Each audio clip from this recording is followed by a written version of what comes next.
Bonjour Monsieur Fouri Katakou. Bonjour. Que répondez-vous de cette gestion calamiteuse des fonds de soutien Covid-19?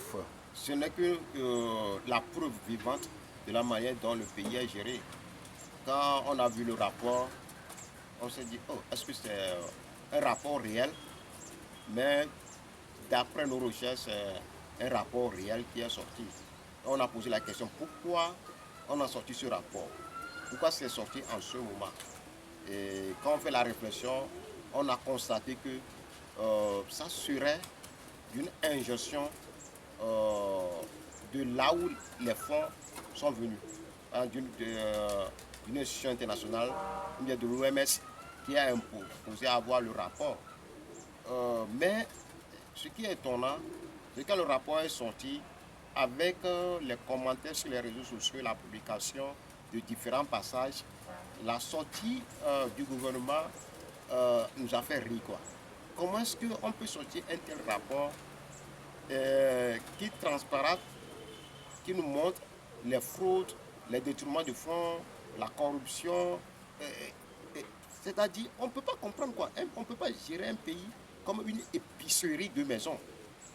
Mais le gouvernement soit communiqué et dit que c'est normal. Pourquoi c'est normal? Et ce qui nous a un peu gêné, c'est la réaction de nous, la population. On est dans ce pays. On a parlé des affaires de 30 millions. On a vu le tollé que ça a fait dans ce pays par rapport au niveau des partis politiques pour la démocratie. Mais ici, on parle de plus de 400 milliards de fonds qui sont destinés aux Togolais en cas de crise. C'est-à-dire qu'on parle de ce rapport-là, ce qui est grave, c'est quoi? Des gens sont en train de mourir, des gens tombent malades. C'est un virus qui attaque un pays. On a vu la manière dont le virus a tué en Europe, en Amérique. Et on a un fonds destiné à lutter contre la propagande de ce virus-là et à traiter les gens et à relever l'économie. Mais qu'est-ce qu'on en a fait de ce fonds? Ça a été une gestion calamiteuse. Et la réaction du gouvernement et le silence de Yassine Befort nous montrent la manière dont il gère le pays. Le monsieur a déjà dit qu'il y a une minorité qui s'accapare de la richesse de ce pays. Mais depuis là, la minorité, on ne la connaît pas. Maintenant, on a l'exemple de la manière dont la minorité s'accapare de la richesse de ce pays. Parce que ce rapport est quelque chose qui illustre le travail de l'accaparement de la richesse de la minorité. Donc, fort à l'épreuve de comment sa minorité s'accapare de la richesse, mais il ne fait rien. Je pense que ce rapport est tellement pour nous, les Togolais, de s'organiser, de crier et de demander des comptes. Il va falloir que nous nous adressions à la justice togolaise. La justice togolaise doit s'auto-saisir. La justice doit s'auto-saisir pour que on ait la lumière sur comment est-ce que les fonds sont gérés et les différents départements ministériels et les directions qui sont cités dans le rapport qui viennent s'expliquer. Ce rapport, à partir de ce rapport, la fois dernière, 5 organisations de la société civile ont fait des sorties, ont demandé, ont fait certaines recommandations. Il faut la démission de ce gouvernement.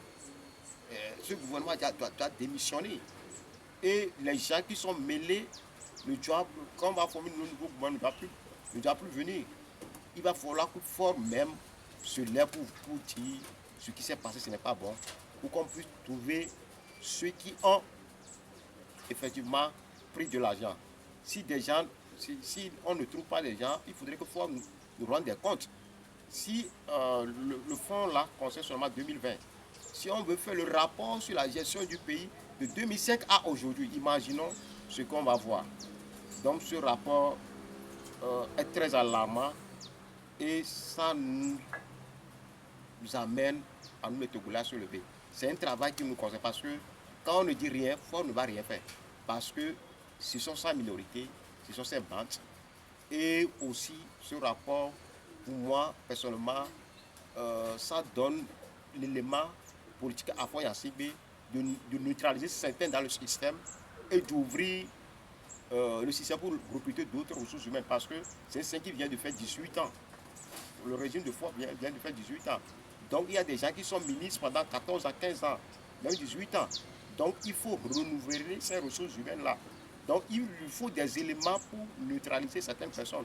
Il a ce rapport et c'est un élément politique pour lui, pour frapper les points sur un moment opportun quand il va voir certaines vérités chez certaines personnes. Parce que humainement, quand l'humain quelque part, durant un nombre d'années, il a des ambitions.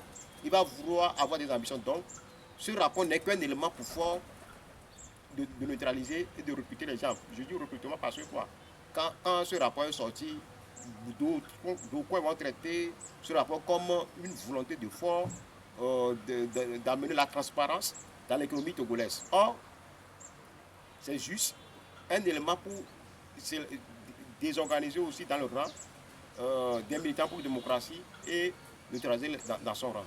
C'est ce que je peux dire par rapport à ce rapport. C'est pas un rapport qui est laissé à son triste. Oui, si nous, le Togolais, nous ne réagissons pas, ce rapport va être comme ça. Imaginons, quand ce rapport est sorti, si instantanément toutes les villes du Togo étaient inondées de monde, ils vont réagir. C'est parce qu'on est resté chez soi et on ne dit rien. C'est pourquoi que ce rapport va rester là. Parce qu'il faut y en cibler, ce rapport, c'est un outil politique pour lui. Et Ford n'a pas sorti ce rapport-là pour une question de transparence économique. Ford l'a sorti pour question de neutraliser les gens dans son rang et pour recruter d'autres personnes. Parce que si c'est pour la transparence, déjà la justice va déjà commencer par agir. Mais le communiqué qu'on a sorti là, non, il s'en fout de nous. Hein. C'est à ce que vous pensez. C'est mon opinion, je suis un libre penseur, c'est ce que je lis à travers les actes de ce régime. Parce que quand vous êtes dans un régime, dans un environnement sociopolitique, il faut connaître la nature de ce régime-là. Et dans un environnement dictatorial, il n'y a pas le hasard, il n'y a que le gain politique, il n'y a qu'une idéologie politique. L'idéologie politique, s'il y a cible force, c'est la conservation du pouvoir. Et la conservation du pouvoir exige le recrutement de nouveaux membres. Ma question est de quoi pensez-vous de ce que les terroristes nous font, surtout dans le Grand Nord du Togo? Actuellement, les terroristes, parfois, ils attaquent les maisons des gens et ils égorgent les gens. Et que le gouvernement ne dit rien de tout ce qui se passe. Actuellement, c'est sur les ondes de RFI et autres là que nous écoutons certaines choses. Oui, je peux dire que le gouvernement a opté pour la stratégie de silence. Parce que ça s'est sorti dans la bouche du ministre Trimois sur une chaîne. Il dit que bon, les terroristes ne communiquent pas leur mort. Pourquoi eux ils vont communiquer? Est-ce que c'est une bonne stratégie? Et c'est à eux seuls de savoir. Et ce que moi je veux dire par rapport à la question terroriste qu'il y a au nord, on ne combat pas le terrorisme pas simplement à la force des armes. Depuis longtemps, les régions du nord ont été abandonnées et sont laissées comme ça. Quand vous rentrez dans l'intérieur de nos pays, c'est que vous sentez que le pays n'est pas dirigé. C'est laissé comme ça. Il n'y a rien, quoi. Donc, par rapport à ça, c'est facile pour des bandits. Moi, je ne les appelle pas des bandits qui ont une vision, je ne sais pas, de chaos, de venir instrumentaliser les jeunes avec de l'argent et ils vont même menacer certains. Parce que quand ils viennent égorger, quand tu écoutes, quand tu fais des analyses, on dit que bon, peut-être ce sont des gens qui sont un peu proches des soldats, qui filent certaines informations, qui viennent égorger la nuit. Et en plus, quand les gens ont voulu parler, les citoyens ont arrêté la foi. Il y avait une femme. Il y avait un problème qui était là où ça fait du bruit sur les réseaux sociaux. Il y a une femme infirmière qui apparaît. Paraît-il que cette femme est arrêtée et maintenue en prison. Ce qui a créé une zone d'ombre par rapport à ce phénomène. Effectivement, il y a plein de déplacés. Il y a certains villages qui sont vides. Il y a certains qui ont abandonné leurs champs, leurs maisons. Sur les réseaux sociaux, on voit des campagnes pour mobiliser des fonds à la faveur de ces populations. C'est bon. Mais après, et maintenant, qu'est-ce qu'il faut faire? Je pense qu'il faudrait que ceux qui nous dirigent, franchement, le paradigme du pouvoir pour le pouvoir, ça doit cesser. Il faut revoir ça. Parce que je pense que eux-mêmes ont dit, pour combattre le terrorisme, ils ont besoin de la cohésion sociale, ils ont besoin du patriotisme. La cohésion sociale et le patriotisme, est-ce que ça tombe du ciel? Ce ne sont pas des choses qui tombent du ciel. Pour avoir la collaboration du peuple avec l'armée pour bouter hors de vue les terroristes, il faut poser des actes concrets. Et des actes concrets pour libérer les prisonniers politiques. Il faut ouvrir le champ politique. Les mesures restrictives, là, il faut les revoir. Il va falloir que ceux qui sont à l'extérieur puissent rentrer. Il faut une assise politique. Il faudrait que, une fois dans l'histoire politique, on s'asseye, on fait le planning pour le changement. Fort doit partir. Parce que si Fort ne part pas, l'idée que les terroristes amènent les armes, ils attaquent. Avant, dans l'imaginaire togolais, personne ne peut pas amener les armes. C'est dangereux. C'est dangereux pour notre quiétude, pour tout le monde. Et vouloir encore s'accrocher au pouvoir, malgré que des groupes de barbares ont amené cette idée-là, c'est dangereux. Le prince de Machiavel a dit ça. Un prince qui dirige contre son peuple trouvera malheur demain. Quand un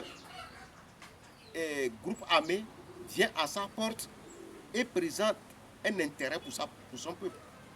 La manière dont le Togolais est aujourd'hui, si les terroristes là changent la donne, discours politique et ne s'attaquent plus à la population, et on va avoir problème. Et avec certaines idéologies de conquête que nous voyons dans certains pays, il y a du danger à l'endemain. Pour contrer ce danger-là, la seule chose, c'est de l'ouverture politique. Il va falloir que le Togo s'engage sur la voie du changement. Fort a fait 18 ans, c'est assez. Il doit partir. Et Fort peut être Frédéric Declercq, quoi. Au Sénégal, en Afrique du Sud, après avoir passé par des temps horribles de l'apartheid, à un moment donné, les gens ont compris qu'il faut rénover le système. Il faut changer le système.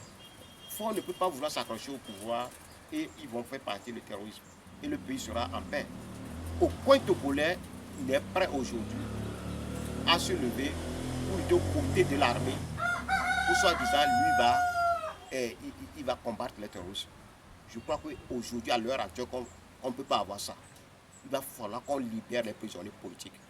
Jean-Paul Omourou, Aziz Goma, et Prince Fadel et tous les autres, les là. On doit libérer tous les prisonniers politiques. Ceux qui sont à l'extérieur, que les gens rentrent.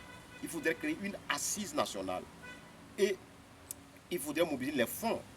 On a les milliardaires nationaux, les gens qui ont immensément de l'argent au Togo. On a les milliardaires dans la diaspora. À partir de ces gens-là, on peut commencer par développer nos régions. On a des jeunes qui ont plein d'initiatives. Il faut trouver de l'argent pour que les jeunes puissent se développer. Et nos régions, franchement, n'ont pas de viabilité. Comment est-ce qu'on peut on peut contrôler pendant plus de 55 ans et dans une région, c'est seulement la nation, et il y a une route goudronnée qui passe. Et quand vous rentrez, il n'y a pas de route, il n'y a rien. Non, ça ne peut plus continuer. Il va falloir qu'on fait une assise politique. Non seulement on va régler les problèmes politiques, il faut un plan de développement du Togo. Chaque région doit être autonome économiquement. Et c'est à partir de ce plan-là, un plan de 20 ans, bien 30 ans là, que les différents gouvernements qui vont venir vont appliquer. Mais on va sonder le problème politique et on va donner la justice aux gens. Fort peut le faire.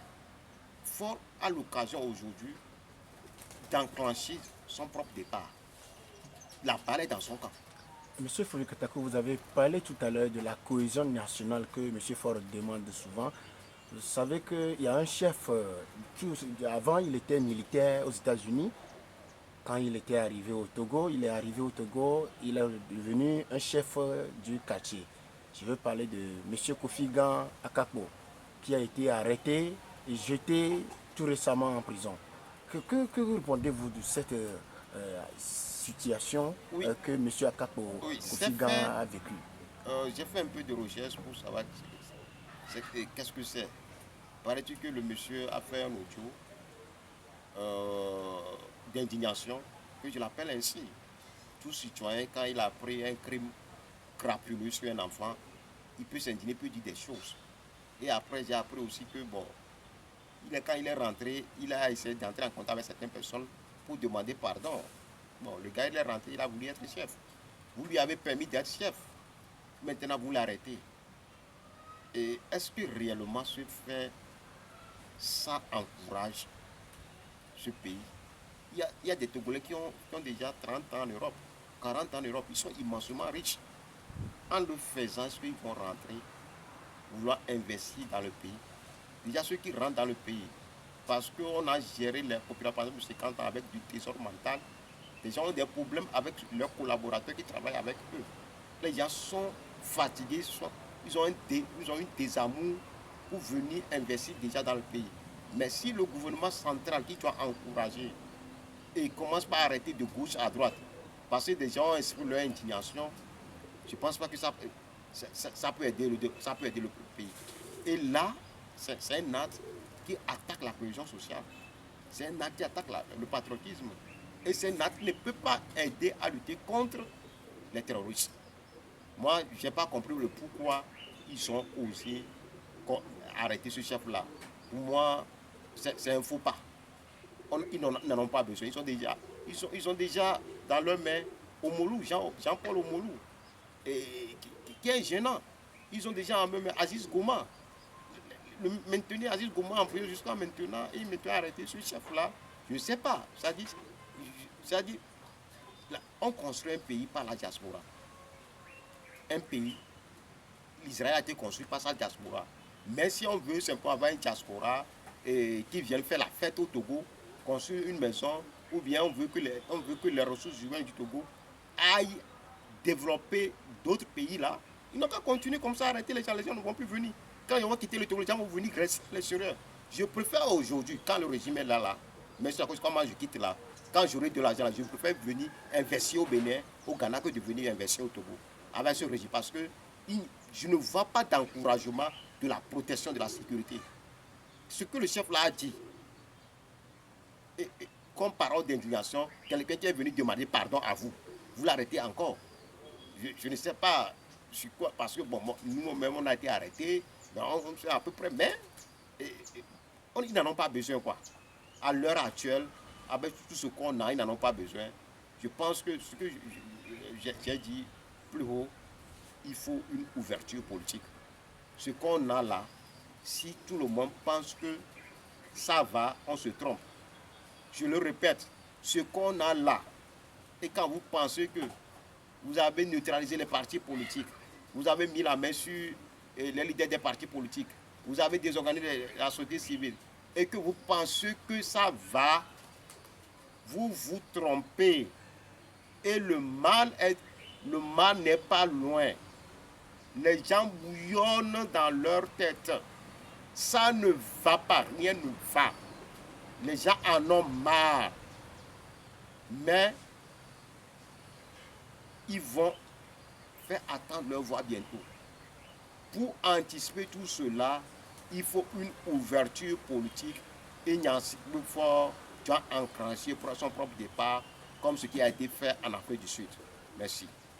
Merci beaucoup, M. Folikatako.